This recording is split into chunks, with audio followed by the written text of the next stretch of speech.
Assalamualaikum warahmatullahi wabarakatuh. Selamat datang di channel saya dengan Pak Akbar Cesar Prasetyo di sini. Ya, kepada anak-anakku, siswa-siswi SMA PGRI 109 khususnya kelas 11 IPS. Ya, kembali lagi kita ketemu dalam rangka PJJ ya. Kita jadi PJJ lagi, kita jadi di rumah lagi, kita jadi belajar dengan online lagi, walaupun kita sudah pernah atau sempat merasakan PTM terbatas ya, pembelajaran tatap muka terbatas. Ya, beginilah keadaannya. Kita nggak bisa melawan, kita nggak bisa mengubah keadaan, tapi kita bisa beradaptasi dengan keadaan yang saat ini terjadi. Nah, kita sudah berjalan kurang lebih sebulan ya untuk PJJ atau pembelajaran jarak jauh tadi. Ya, saya ingin atau saya pengen kalian tuh punya insight atau punya kesan kepada saya, khususnya di pelajaran sosiologi aja. Kalau pelajaran yang lain atau PTM secara umum ya silakan dikomentari atau diberikan kesan secara personal ke guru-gurunya yang lain. Tapi saya ingin minta kesan atau minta pendapat kalian selama PTM terbatas kemarin, mata pelajaran sosiologi itu seperti apa ya, baik yang positifnya maupun yang negatifnya. Kalau nggak ada negatifnya juga nggak apa-apa, kalau nggak ada positifnya juga silahkan aja, boleh kalian melakukan berpendapat dan tidak akan saya kenai sanksi apapun ya. Namanya juga feedback ya, saya ingin masukan yang membangun dari kalian supaya kualitas pembelajaran kita jauh lebih baik lagi. Oke, silakan ditulis di kolom komentar pribadi di Classroom-nya ya, Classroom aja lah, jangan di komentar YouTube karena ini sifatnya private ya, ini sifatnya eksklusif khusus untuk siswa-siswi SMA PGRI 109 dan juga yang PTM terbatas kan kalian doang gitu ya. Oke, jadi tolong ditulis di kolom komentar pribadi yang positifnya, yang negatifnya. Mau ada positifnya boleh, mau nggak ada positifnya silakan. Yang penting kasih tahu detail kenapa kalian suka atau kenapa kalian nggak suka. Oh, Pak Akbar boring. Oh, Pak Akbar ngajarnya baca buku. Oh, Pak Akbar ngajarnya gitu-gitu aja. Ya, kasih penjelasan supaya saya bisa memperbaiki ke depannya supaya kualitas pembelajaran ini jauh lebih baik lagi. Oke, seperti itu ya. Nah, kita masuk ke diferensiasi sosial. Kemarin saya sudah memberikan video yang menjelaskan tentang diferensiasi sosial secara umum, baik itu definisi dan seterusnya. Nah, sekarang kita masuk ke dalam diferensiasi sosial tapi yang lebih spesifik ya. Kan ada beberapa dasar ya, bisa dasarnya ras, bisa dasarnya etnis, agama dan seterusnya. Nah, di pertemuan kali ini kita akan membahas berdasarkan ras terlebih dahulu gitu ya. Lanjut, mana ya? Ini dia. Oke. Menurut Horton dan Hahn, ras adalah suatu kelompok manusia yang agak berbeda dengan perbedaannya yaitu ciri-ciri fisik. Ini dia. Dari segi ciri-ciri fisik ya maupun sosial. Jadi yang ditandai itu adalah ciri-ciri fisiknya dan perilaku sosialnya. Sedangkan menurut Kunchara-Ningrat, ras itu adalah golongan antar manusia yang menunjukkan ciri-ciri tubuh ya, ciri tubuh tertentu dengan suatu frekuensi yang besar. Jadi maksudnya yang kelihatan gitu.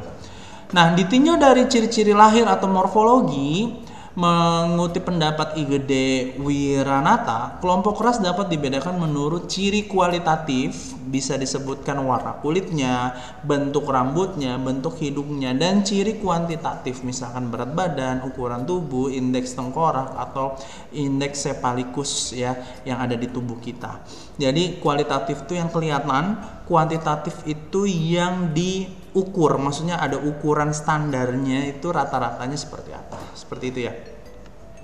Nah, menurut Cuvier, ras itu dibagi menjadi dua, ras putih atau yang disebut sebagai Caucasoid, ras kuning ada yang disebut Mongoloid dan orang Amerika, dan ras hitam itu Etiopoid, Australia dan Melanesia itu bagian dari ras hitam. Jadi dari warna kulitnya kalau kita lihat dari ya kualitatif, standar kualitatif.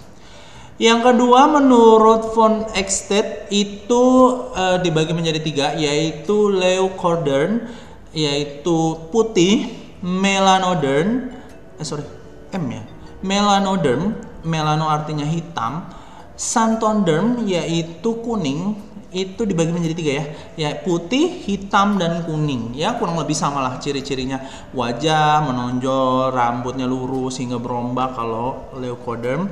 Melanoderm itu warna kulitnya agak gelap, rambutnya keriting, hidungnya besar lebar, wajah prognan atau sangat menonjol, dan seterusnya. Xanthoderm juga punya ciri-ciri yang berbeda, yang kuning, warna kuning tadi. Oke. Lanjut, menurut A.L. Kroeber dibagi menjadi 4 dan khusus ya, 4+1. Australoid yaitu penduduk asli Australia, yaitu orang-orang aborigin yang berambut keriting, hitam, dan berkulit hitam. Terus Mongoloid yaitu ras yang disebut sebagai kulit kuning tadi ya. Tadi ada yang warna kuning kan. Hal ini tidak sepenuhnya tepat. Misalnya orang Indian di Amerika dianggap berkulit merah, dan orang Asia Tenggara cenderung berkulit coklat muda. Nah, pertanyaannya, kita benar-benar coklat muda atau hitam atau kuning ya? Nah, gitu. Dan yang ketiga ada Kaukasoid, yaitu bangsa atau ras yang berkulit putih. Nah, gitu. Yang selanjutnya itu ada Negroid, yaitu ciri khas sebagian besar kulit yang berwarna hitam dan rambutnya biasanya keriting. Keritingnya tuh sampai dia kelihatannya rambutnya pendek, padahal kalau ditarik tuh panjang. Nah, itu ciri-ciri dari bangsa atau ras Negroid. Dan yang terakhir itu ada ras-ras khusus. Maksudnya ras-ras khusus ini yang tidak dapat diklasifikasikan ke 4 tadi. Ya, yang pertama itu adalah Bushman di daerah Gurun Kalahari di Afrika Selatan, Vedoid di Sri Lanka dan Sulawesi Selatan, Polynesian di Mikronesia dan Polinesia, Ainu yang ada di Jepang. Ya, jadi orang-orang ini atau ras-ras ini itu dia karena saking khasnya atau saking dia tidak bisa dimasukkan ke yang lain, unik gitu ya, maka dia rasnya khusus seperti itu. Nah, kita masuk ke pembahasan secara sosialnya. Oke, kita tadi pembagiannya ya, penjabarannya, ada yang hitam, ada yang putih, ada yang kuning. Tapi kita lihat secara sosial itu rata-rata zaman dulu ya kita ngomongin dulu, ras itu juga dianggap sebagai penanda peran atau role sign. Jadi kalau Anda kulitnya hitam, legam, atau dia rambutnya keriting, maka dia diklasifikasikan sebagai budak. Sedangkan kalau dia kalau dia kulitnya warnanya putih, maka dia adalah tuannya gitu kan. Nah, dulu budak itu diperjualbelikan dan hanya orang-orang berkulit hitam atau yang ras-ras Negroid saja yang diklasifikasikan sebagai budak. Ada juga sih yang budak yang berwarna lain, tapi itu kan khusus ya, hal-hal khusus kapal perang dan seterusnya. Tapi secara umum dari ras-ras Negroid itu role sign-nya adalah budak, sedangkan yang warna putih itu adalah tuannya yang dia berkuasa atas ras kulit hitam. Ras kuning kemana? Ras kuning dia biasanya di tengah-tengah ya, maksudnya nggak jadi budak juga, tapi nggak punya kekuasaan super juga seperti orang-orang kulit putih. Ya, kita tahu dulunya di Afrika Selatan itu ada politik apartheid ya.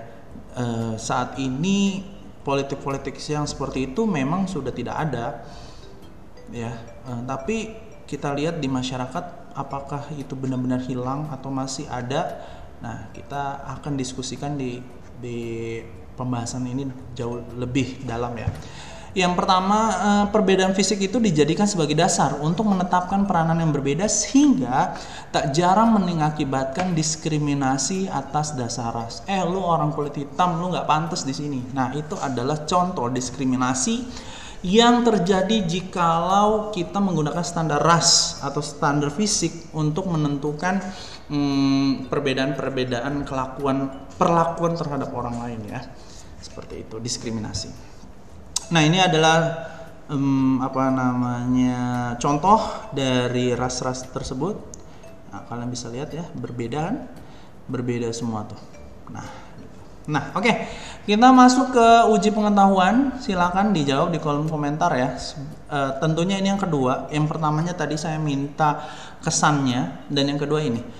Ya, 3 pertanyaan. Pengertian ras menurut Horton, pembagian ras menurut Cuvier, dan jelaskan bahwa di Jerman ras pernah dianggap sebagai satu penanda perang. Di Jerman tapi ya, bukan di Afrika Selatan. Politik apartheid itu di Afrika Selatan, tapi di Jerman juga ada politik rasis juga yang menciptakan perbedaan peran berdasarkan ciri-ciri fisiknya. Yang manakah itu? Silahkan dicari, silahkan dijelaskan di kolom komentar pribadi. Oke, saya kira cukup untuk pertemuan kali ini. Mudah-mudahan kita ketemu lagi dalam bentuk PTM ya. Saya juga pengen kita ngajar secara di kelas gitu ya, supaya penyampaiannya jadi lebih enak, lebih ada feedbacknya dari kalian. Kalau ini kan saya harus menunggu dulu kalian menjawab pertanyaan, nonton atau enggak videonya dan seterusnya, ya barulah saya dapat feedbacknya. Tapi kalau di kelas kan langsung tuh tektokannya dapat. Oke lah, saya kira cukup untuk pertemuan kali ini. Mudah-mudahan bermanfaat. Kita ketemu lagi di video-video selanjutnya. Wassalamualaikum warahmatullahi wabarakatuh.